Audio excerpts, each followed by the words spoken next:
Welcome to the AIB Management Console introduction. This video covers the features available for orders through the AMC. When you first access the web page and select the orders menu item, if it is not already selected, you are firstly presented with a search box. And as the light bulb tip indicates below here, you can enter a date range using the date pickers and an order number, or simply an order number, which can include wildcards, and the wildcard is star. In this case I will just enter star, and as you perhaps saw there, as soon as I formulate a valid search criteria, the tip disappears and the search box or search button highlights and allows me to interact and perform the search. So when I search, I am presented, if my search criteria do not uniquely match a single order, I am presented with up to 100 matching orders. And listed for each order, you can see that there is an order number, there is a source which indicates where the order originated, a version number for the order, and a sequence number which indicates how many updates that order has had during its lifetime and when it was created. Using the table, it is possible to sort by any of the headings, so either descending or ascending. I could even search by sequence numbers or by dates. Now, I am also within this list of 100. I can further refine the search by entering something in the little search box here, which then eliminates, in this case, it found one entry in the 100 total. I'm selecting this order because I know that it has some properties that are useful for the demonstration.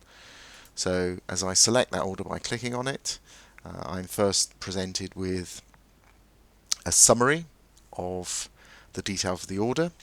They include the order number, the version, where the order came from, SAS, who the customer is, Jupiter Modes Limited, the order status and substatus, and I also have the ability to download the XML that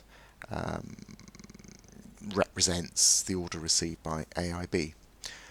It is unlikely that other than the ASG community that this feature would be used, but if in the event of need, you simply need to click the download button and you see that the XML is downloaded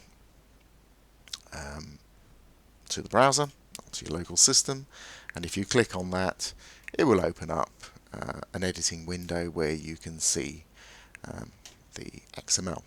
As I say, that feature is probably a feature most likely useful to the ASG community.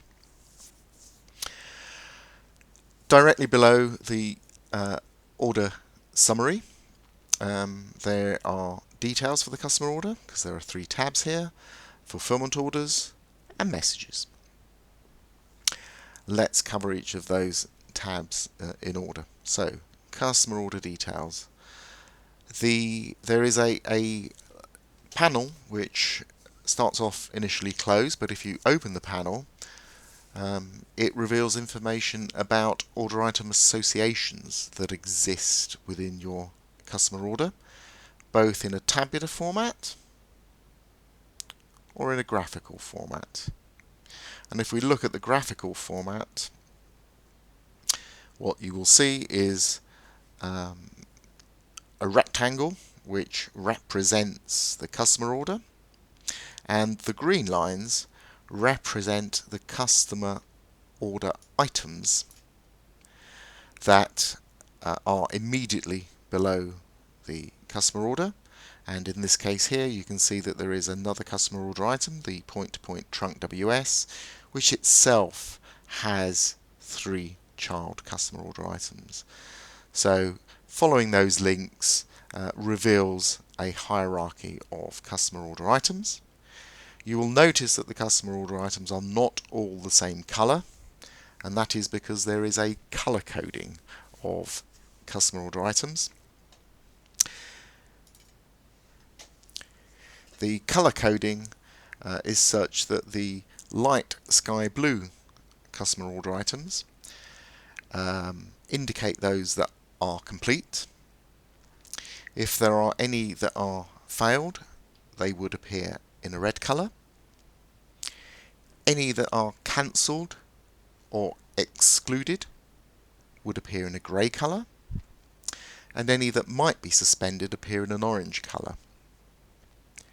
Now, as you hover over these orange lines here, a pop-up appears. Now, sadly, the recording tool I'm using suppresses the pop-up, but if you choose an order yourself and hover over these items, you will actually see an indication of the association type, which, if we go back to the tabular view, we know is network, and we also see whether the association is being added, and that is also visible from the fact that that line is solid, or deleted, where the line is dashed.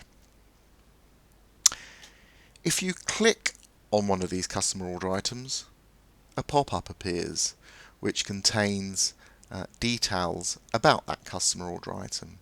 Now, I'm not going to go into the details here because this pop-up box is also visible from other contexts, and we will look in more detail on the data presented here in those other contexts. So that covers the order item associations. You can close down the panel and see that we start seeing the customer order item structure in a tabular format, which we can open up and reveal substructure, and we can see here that the point-to-point trunk WS has these three children, and we did see that before in the order item associations graphical view. Again, we see that the colouring convention for statuses is continued in this view. Every customer order item is listed together with its product, the order item status and substatus, and the instance action, i.e. whether we are providing, ceasing, or modifying an asset. As I select from this list on the left, the details on the right are updated, and the structure of this panel on the right is very similar to the pop-up that we saw earlier. So within the details there is information about the product code, what the version of that product is. I should have said product identifier when I highlighted this item. The product code, which in this case is the same, and the product name. If the order item has a customer service identifier, then that is presented here. The product attributes are also listed in a tabular fashion here, and again it is possible to sort by the column headings. It is also possible to start typing in here and filtering for text that in this case contains the letter A followed by the letter D, and we see that there are only two such qualifying items. Backspace and the list reappears in full. If there are more than 10 product attributes, there is a pagination option at the bottom here. If I skip across and look at the dates, I see the various customer order item dates, in this case the agreed or contractual delivery date. I also see the customer required by date in this case, and if there was a committed or completion or contract start or end or effective start or end date, they would also similarly be displayed here. Where there are appointments, the appointment details are shown under the Appointments tab. Associations are shown directly under the Associations tab. So if I reselect the point-to-point trunk, where I know that there are associations, you can see that the display now has updated itself to include the associations. We saw those earlier in the graphical display as well, but these clearly show the associations in the tighter context of the customer order item. Clicking on the history shows the history of status changes and perhaps any error that has occurred on that customer order item. As I've been clicking on the order items and drawing your attention to the details panel, some of you may have noticed that the screen at the bottom here has been updating itself, and that is because as I select order items here, these tabs or the information in those tabs update themselves in line with the selected customer order item. So what I'm seeing here is the decomposition of that customer order item, in this case in tabular format. So I can see that this one customer order item has been decomposed into 4 fulfillment order items. The status and substatus is summarized to the left here, and the fulfillment order to which they have been bound is summarized to the right of the order item. I can select the fulfillment order line ID and I will receive a pop-up that looks very similar to the customer order item details pop-up that we saw earlier, but in this case we are seeing information about a fulfillment order item and not a customer order item. And you may notice that there is a colouring convention used where fulfillment order item information is shown in this green colour, whereas customer order item information is shown in the light sky blue colour. Within the decomposition tab, we have looked at the tabular representation of the decomposition, but there is also a graphical view, and the graphical view shows the customer order item, which in this case is the point-to-point trunk WS, and it shows its decomposition into the 4 fulfillment order items that we saw earlier. The lead fulfillment order item is prefixed with this lead prefix. So what we are seeing here is that this one customer order item, the point-to-point trunk WS, has been decomposed into these 4 fulfillment order items. The colouring convention based on status continues to fulfillment order items. So the light sky blue means complete. And immediately to the right of each fulfillment order item is or are details of the fulfillment order into which they have been bound. If that fulfillment order is currently held by a dependency, as is the case here for the MBO billing trunk WS, it is surrounded by an orange border. So that covers the details on decomposition. There is a dependencies view, which again is presented in both a tabular and in a graphical format. If I look at the graphical format, I will see that there are dependencies that are grey are dependencies that have been released. Dependencies that are red and solid are holding dependencies, i.e. dependencies that are currently blocking the progress of a fulfillment order. And if we had any that are dependencies that would be future effective, they would be shown in red but dashed.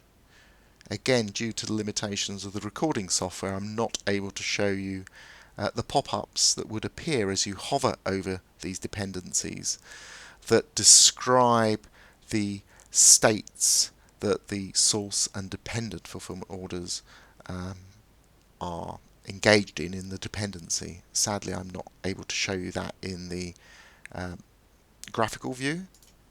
However, that is visible in the tabular view. So looking at an example here, I have a dependency where the dependent is held at the start state until such point as the source completes. That is visible also in the graphical display, sadly not using the recording software that I'm using to record this training video. As in other contexts, these little helpful light bulbs indicate further actions that you can perform. And what you can do here is, if I click on one of the order items, I get a pop-up that shows its details. Again, this summary box is quite typical and appears in many contexts. And if I click on the customer order item, I get the corresponding pop-up for the customer order item, coded with the light sky blue colour, because this is a customer order item and not a fulfillment order item. Those are coloured light green.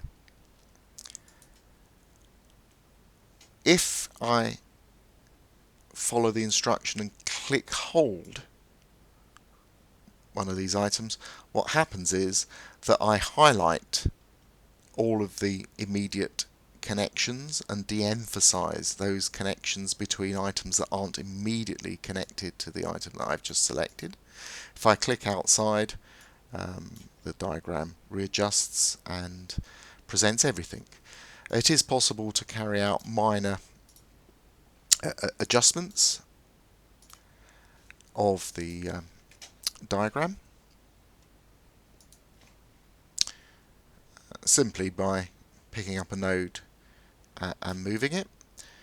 The diagram does readjust, but it is possible to make these fine corrections simply by dragging and dropping. Selecting the Milestones tab shows any milestones associated with the selected customer order item. Now, this particular customer order does not have any milestones, so if I reselect or if I select a customer order that I know does, we can see what those diagrams look like. So going back to the search box and entering a customer order that I know has some milestones.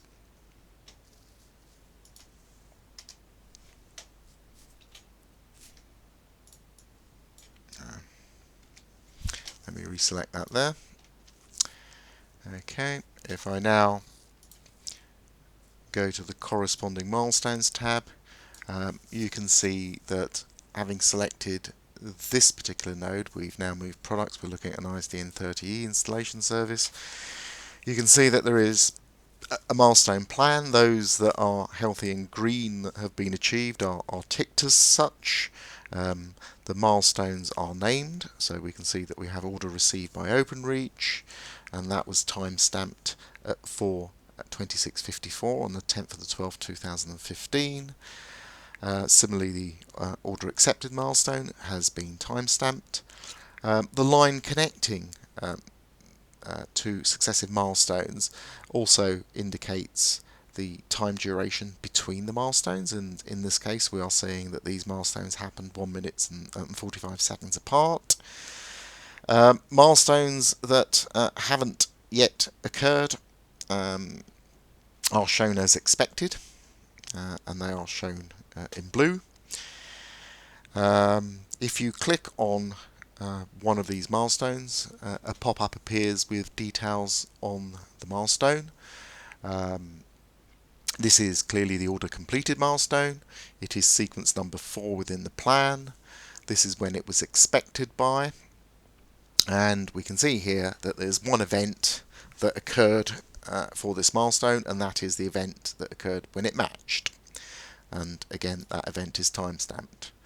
If the event were to go into jeopardy, come out of jeopardy, you would see those events listed within this table here.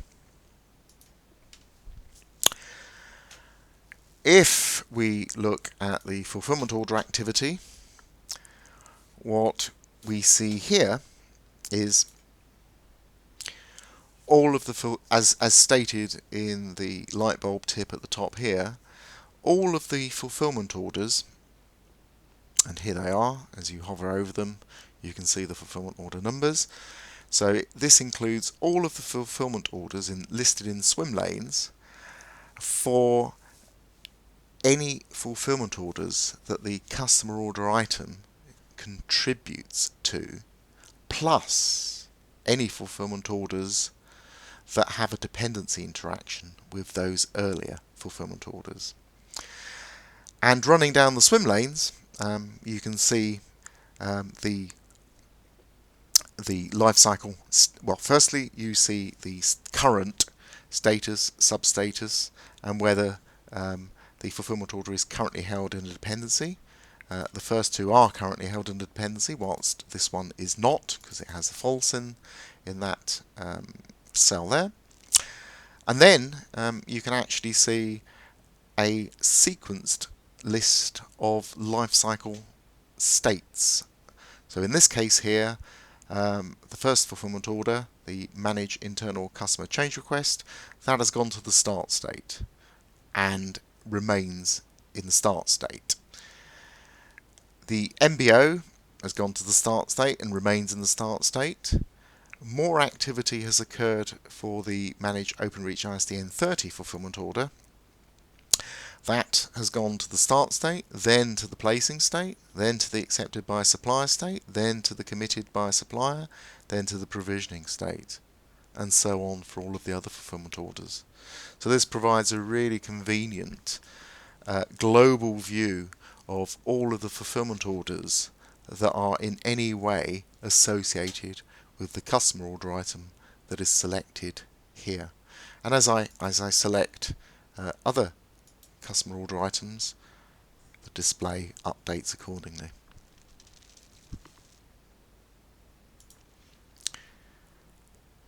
So that covers all of the information under the customer order details tab. So we move now to the fulfillment orders tab. And as soon as you land on that tab, you see all of the fulfillment orders that this customer order has created. You see the order number, and in this tab here, if the fulfillment order is time scheduled, as is the case for this last one here, and again if you hover over it, but because of the recording tool I'm using, the hover pop-up does not appear, you actually see the time that that fulfillment order is scheduled to release itself. So an indication of whether the fulfillment order is scheduled, its version, its status and substatus, where it is in its life cycle. Those fulfillment orders that are currently held in a dependency are highlighted orange, and if you hover over it, you can in this case see that it's currently held in a dependency, whilst this fulfillment order is not held in dependency, neither is it coloured orange.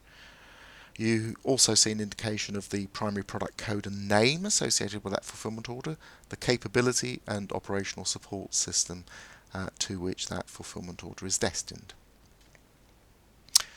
As you select fulfillment orders, the fulfillment orders listing closes automatically.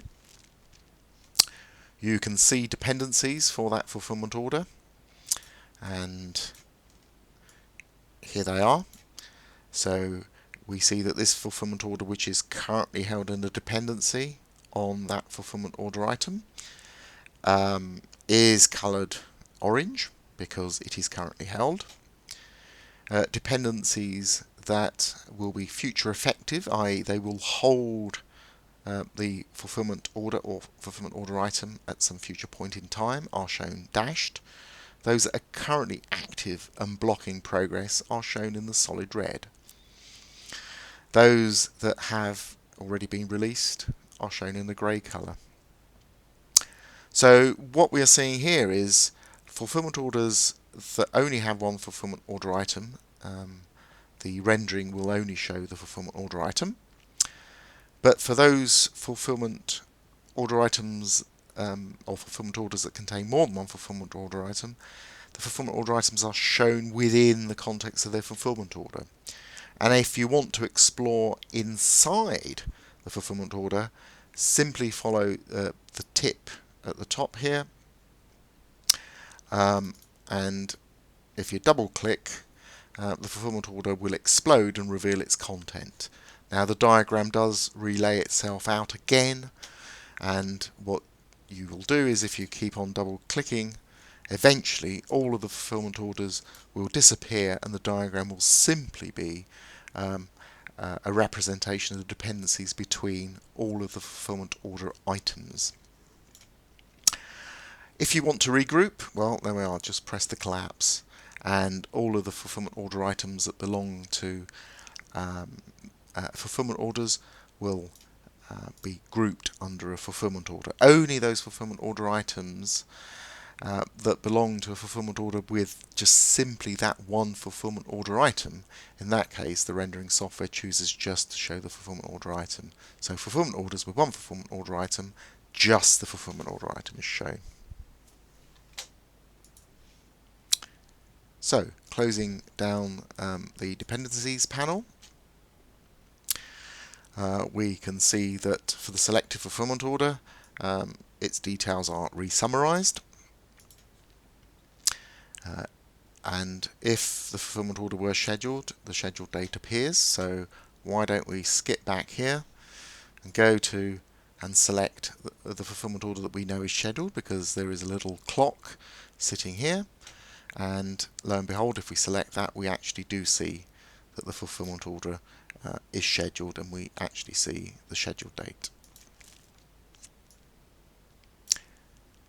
Just to point out, this lock and this restart button here, these are only available to the ASG communities and the system administrator. Now, as I'm running with the system administrator, those features are visible here.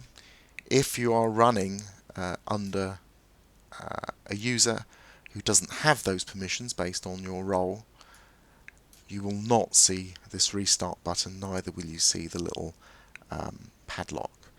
Now, details of the features available behind those screen icons are covered in a separate video, because the audience is mainly an ASG audience. So I'm not going to cover the features sitting behind the padlock and this restart button as part of this training video. So skipping down, I have the fulfillment order structure in terms of its fulfillment order items. And again, this will be familiar by now because it looks very much like the structure that we had for the customer order.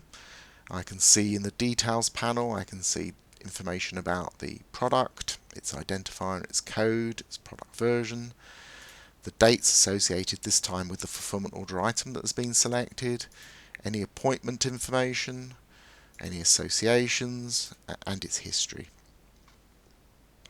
Again, there is a view at the bottom here that shows the decomposition both in a tabular format and in a graphical format.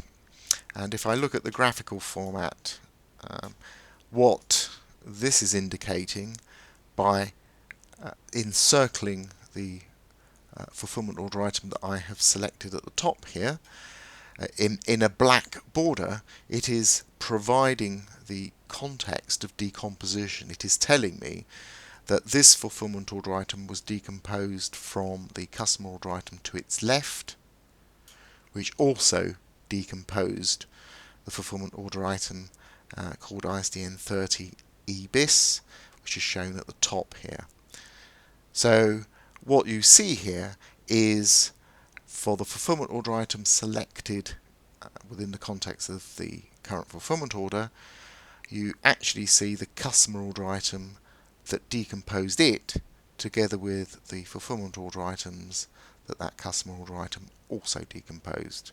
And again, this diagram is similar to the diagram seen in the customer order section of the user interface, because it also shows the mapping between the fulfillment order item and the fulfillment orders.